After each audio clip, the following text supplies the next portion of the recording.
Mr. President, member of the Council, 9 days ago, the long-awaited ceasefire in Gaza began.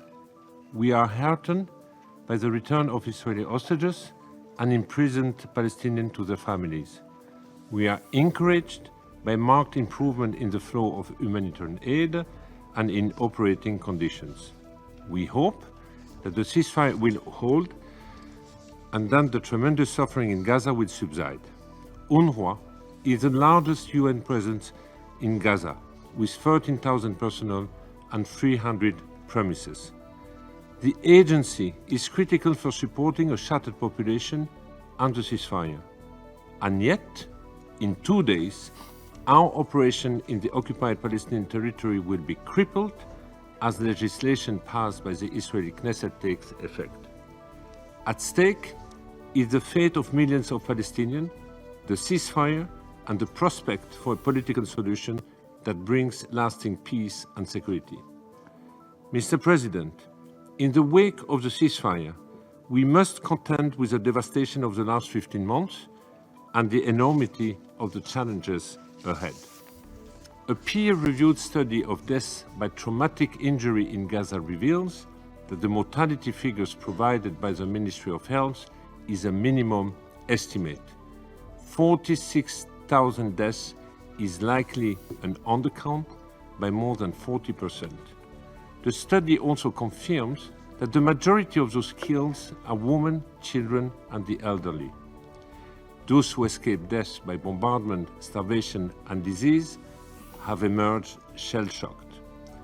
Tens of thousands of people are now returning to the decimated north to search for the living and to bury the dead. Across the Gaza Strip, Palestinians are turning to UNRWA, the agencies they have known all their lives, for support.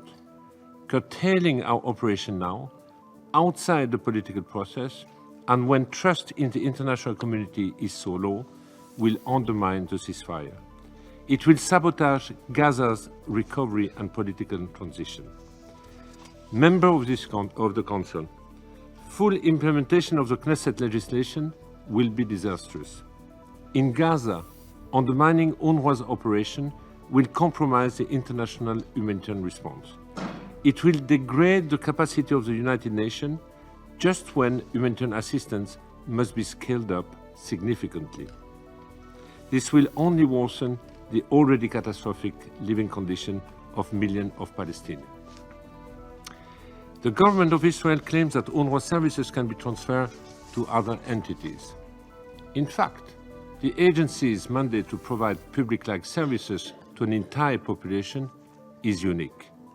Our capacity to directly provide primary health care for millions of Palestinians and to resume education for hundreds of thousands of children far exceeds that of any other entity. These services can only be transferred to a functioning state. The government of Israel claims that UNRWA plays a negligible role in providing humanitarian assistance in Gaza. In fact, UNRWA constitutes half the emergency response, with all other entities delivering the other half. Since October 2023, we have delivered 2/3 of all food assistance, provided shelter to over 1 million displaced persons, and vaccinated 250,000 of children against polio. Since the ceasefire began, UNRWA has brought in 60% of the food entering Gaza, reaching more than 500,000 people. We conduct some 17,000 medical consultations every day. Less quantifiable, but critical for the humanitarian response and the ceasefire, is the community acceptance. Palestinians know and trust UNRWA. For them, UNRWA is the doctors and nurses providing health care, the aid workers distributing food, and the mechanics and engineers building and repairing wells for clean drinking water. The agency's mere presence brings stability amid profound uncertainty. In the occupied West Bank, where violence is surging, ending UNRWA's operation will deprive Palestinian refugees of education and health care. The Palestinian Authority has made clear that it does not have the financial resource or capacity to compensate for the loss of UNRWA services. In occupied East Jerusalem, the government of Israel has ordered UNRWA to vacate its premises and cease operations by Thursday. This will affect approximately 70,000 patients and more than 1,000 students. The deputy mayor has called for a public celebration of UNRWA's expulsion from East Jerusalem, opposite the headquarters of our West Bank field office in the Sheikh Jarrah neighborhood. It is on this land that local authorities are planning to build illegal settlements. The relentless assault on UNRWA is harming the lives and future of Palestinians across the occupied Palestinian territory. It is eroding the trust in the international community, jeopardizing prospects for peace and security. Mr. President, the Knesset legislation defies resolution of this Council and the General Assembly. It flouts the ruling of the International Court of Justice. It disregards that UNRWA is a mechanism established by the General Assembly to provide assistance to Palestinian refugees pending a political answer to the question of Palestine. Implementing the legislations makes a mockery of international law and imposes massive constraints on UNRWA's operation. We are determined, however, to stay and deliver until it is no longer possible to do so. This is not without risk for our Palestinian colleagues, who face an exceptionally hostile operating environment fostered in part by a fierce disinformation campaign. Member of the Council, the government of Israel is investing significant resources to portray the agency as a terrorist organization and our staff as terrorist or terrorist sympathizer. Billboards and ads accusing UNRWA of terrorism recently appeared in major cities around the world. They were paid for by the Israeli Ministry of Foreign Affairs.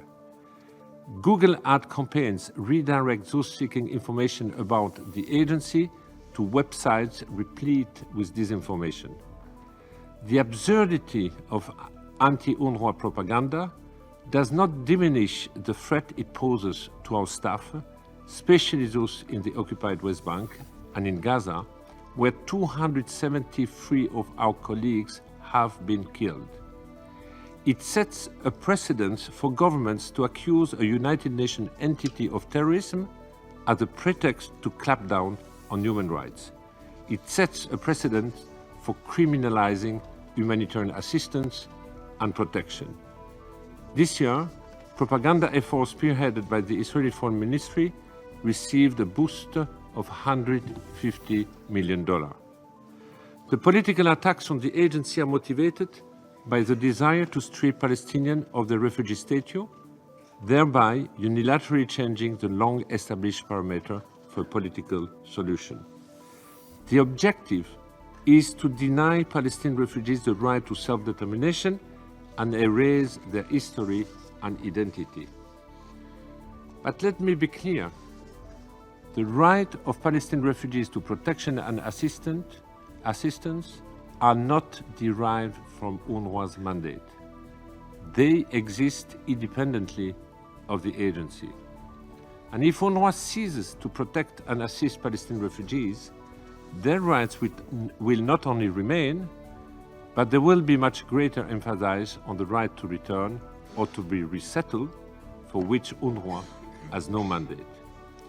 Mr. President, a ceasefire in Gaza must be followed by a political transition that includes an orderly conclusion of UNRWA's mandates and the handover of its public-like services to empowered and prepared Palestinian institutions. This is a path now pursued by the Global Alliance for the Implementation of the Two-State Solution, led by Saudi Arabia, the European Union, and the League of Arab States.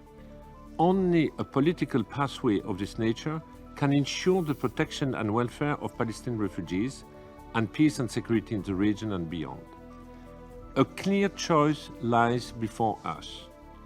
We can allow UNRWA to implode due to the Knesset legislation and the suspension of fundings by key donors.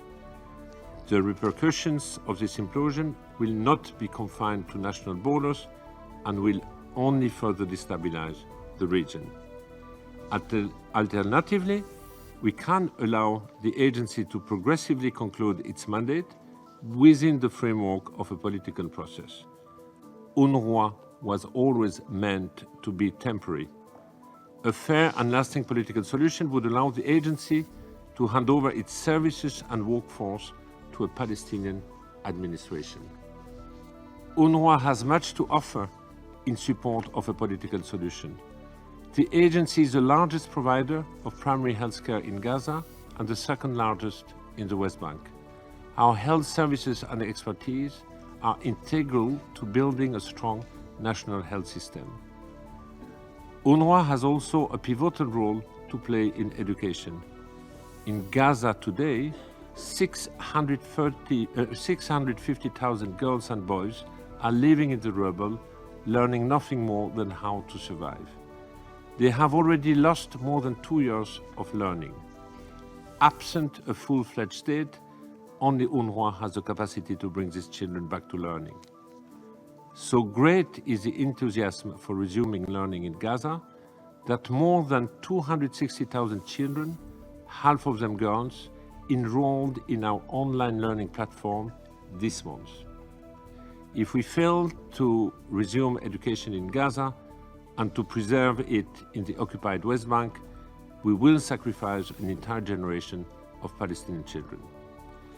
Member of the Council, the threat posed by political effort to dismantle UNRWA is compounded by financial challenges, with key donors deciding to end or reduce their contribution to the agency.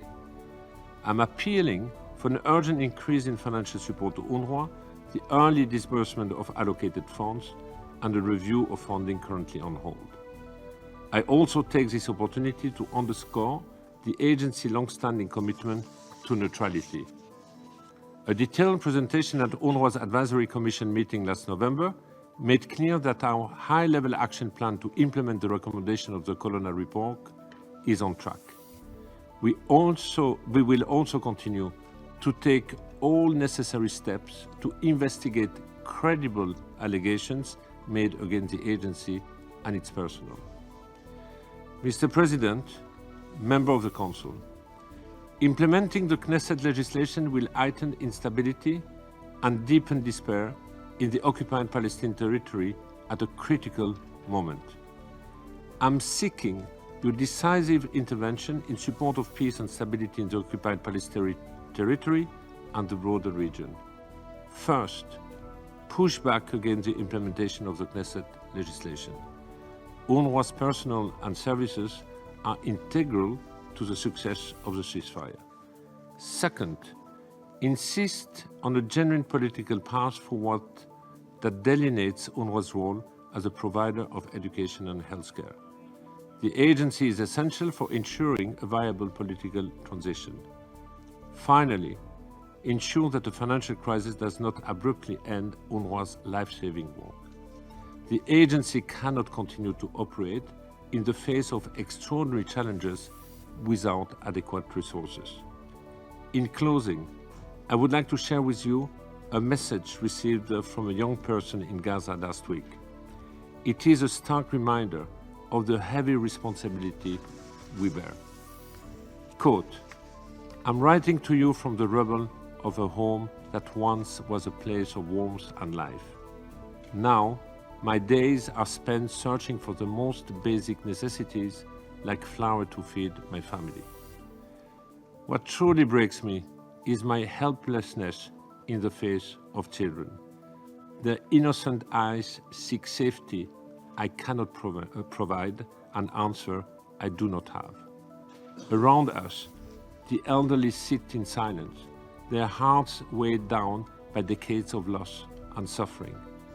And here I am, dying 1,000 times every day as I think of all that I cannot do for them. Unquote. Unlike the author of this message, we are in a position to do something. It only requires your decisive action and leadership. Thank you.